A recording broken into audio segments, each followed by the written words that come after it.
So, I've heard that Liliana the Last Hope, the new Black Planeswalker, at the very least one of them, I don't know how many there's going to be in Eldritch Moon, but Liliana the Last Hope is by far the most reputable. Anyway, for some reason, apparently she's been getting a lot of hate.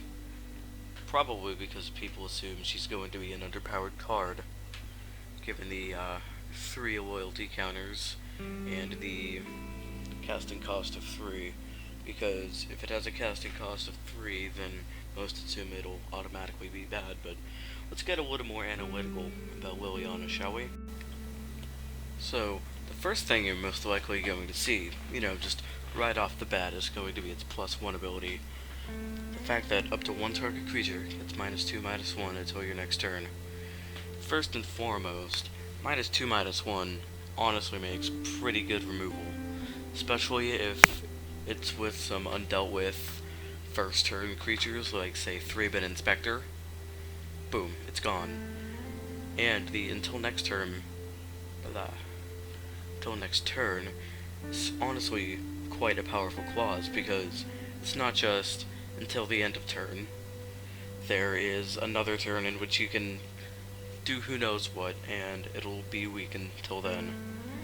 Now, with the -2, put the top 2 cards of your library into your graveyard, then you may return a creature card from your graveyard to your hand.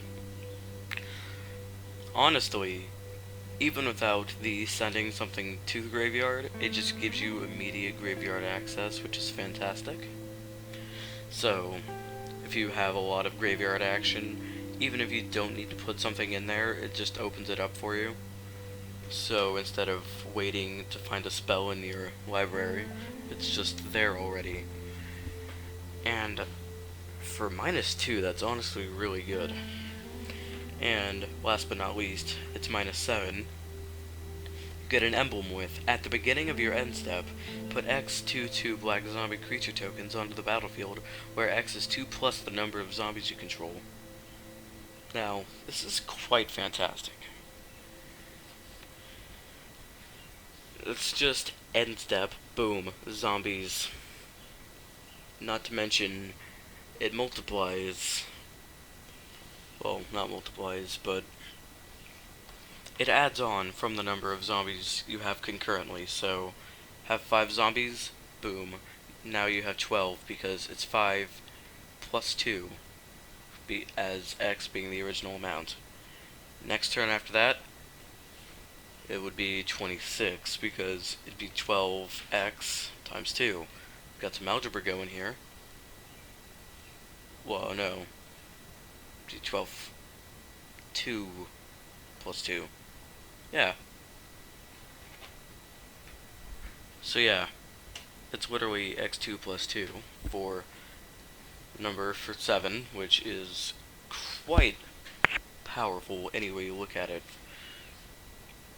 This is quite concurrent any way you look at it, and all around it's a good card. And in standard play, we have a really good combo, which I'm going to get to right now. As you can see here, this is Oath of Gideon. Oath of Gideon is a pretty good card. I don't think it got much use in Oath, oddly enough. It got overshadowed by Oath of Nissa, but luckily, Oath of the Gatewatch is still in Standard, and as such, this card is still in Standard. If you get Liliana, the Last Hope, into the battlefield, more than one loyalty, well, with more than 3 loyalty counters, that's going to put you at a huge advantage right off the bat, because turn 1 already has 5 if you do the +1 ability. And in Modern or Commander, I think it might be both, but Commander at the very least, if you get that plus Doubling Season, that is so many tokens, not to mention the tokens you get from Gideon, Oath of Gideon. And so, with these two combined, plus the possibility of Doubling Season if you're playing Commander, this is just a fantastic card all around.